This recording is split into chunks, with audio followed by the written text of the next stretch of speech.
Do you struggle when it comes to knowing how to write percussion parts for your pieces? And are you overwhelmed by the sheer number of virtual percussion libraries and instruments out there? In this video, I'll take you through how to write an epic percussion part for your composition using nothing but free virtual instruments.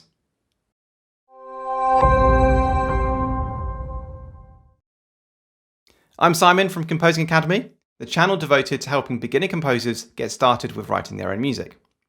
If you're looking to kickstart your composing journey, be sure to check out my free beginner's guide to writing cinematic music in 5 easy steps ebook, a link of which is in the description below.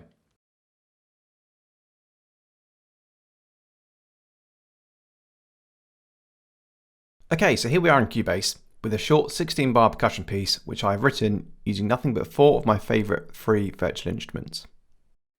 The libraries I've used are Project Sam's Free Orchestra, Spitfire Audio's BBC Symphony Orchestra Discover, Spitfire Audio's Labs instrument, and Stephen Slate Drums Free. Links to each instrument are in the description below. Most of the sounds in this track come from only 4 actual patches, one from each library. The patch which I've used the most is in Project Sam's Free Orchestra, and it's this one called Power Strike. Let's start by listening to the track to get an overview of how it sounds.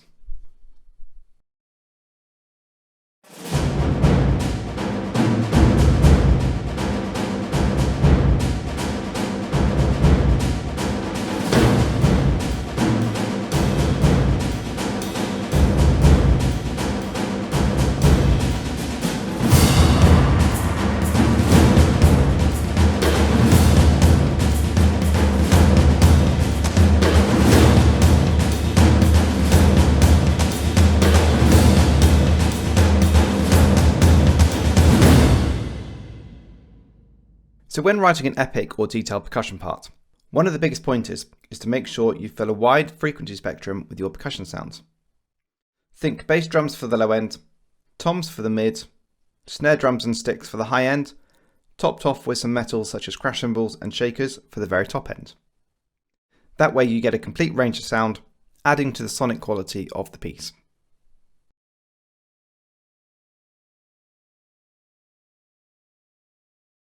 So when I start writing a percussion part, I generally start with the low end, and in this case I have 2 layered bass drum patches. I always start by trying to find a good grouping of accents, making sure that I keep lots of space in the part so that we can fit it with other high frequency percussion instruments later on. Here you can see I have the same bass drum part layered between 2 patches, and they are just playing 3 quavers or 8th notes at the beginning of each bar. This repeats for the duration of the piece. If I go into the MIDI editor for these parts, you can see that the velocities down here are different for each hit. Remember, velocity doesn't really affect volume, it affects the tone of the hit. A drum played quietly will give a different tonal quality compared to a drum played loudly. The louder the hit, generally the more high-end attack the sound has. So having the different velocities helps to add variation to the sound. If I zoom in, you can also see that each note is quantized, or exactly in line with Cubase's grid. I will often quantize all of my percussion parts so that the timing sounds tight and secure when all of the various parts are playing together. So let's take a listen to just this bass drum part.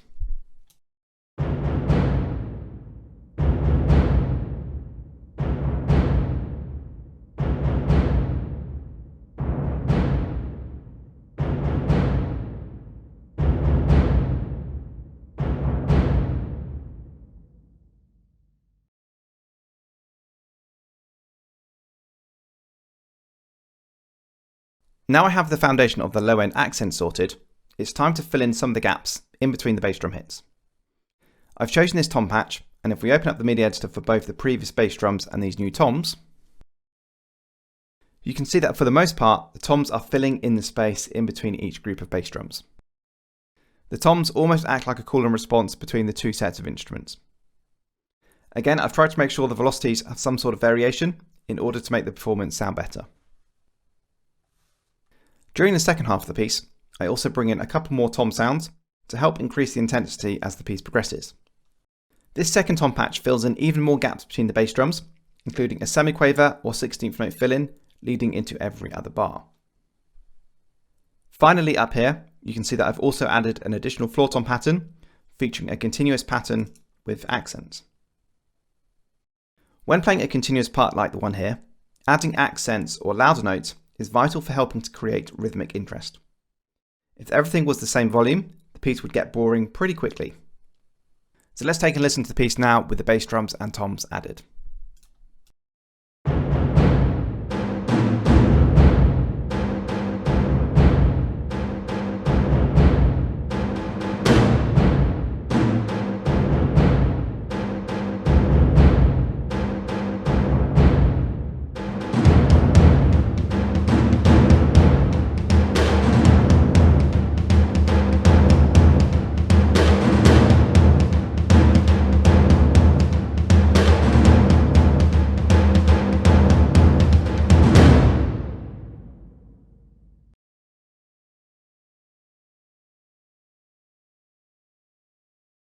Next, I've added a snare drum.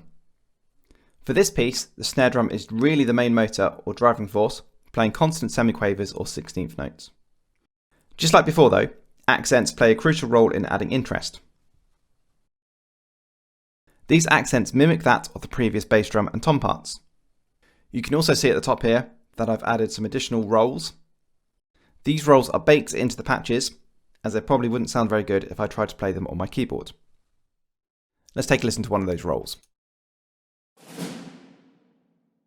So let's take a listen now to the whole thing with the snare drums added.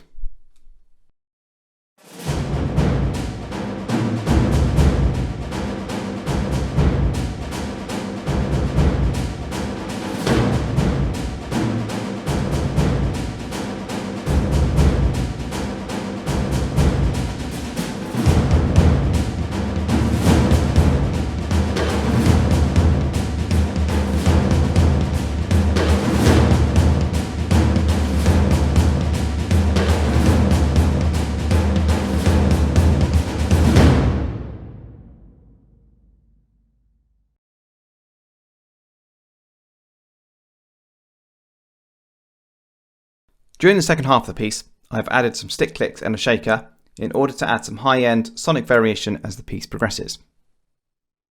The stick clicks are basically playing the same accented notes that the toms and bass drums are playing, and the shaker is giving a constant crotchet or quarter note pattern. Let's take a listen in isolation to these parts.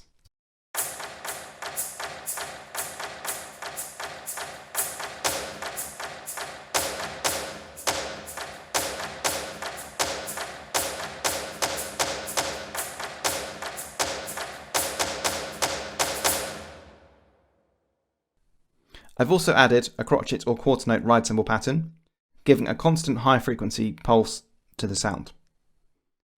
These high pitched elements add some attack over the heavily low end sound generated by the drums. Finally, I use crash cymbals to punctuate the downbeats of various bars along with the ending. Less can definitely be more when it comes to the use of these. So let's take a listen to the piece one more time, now that we've added all of the elements.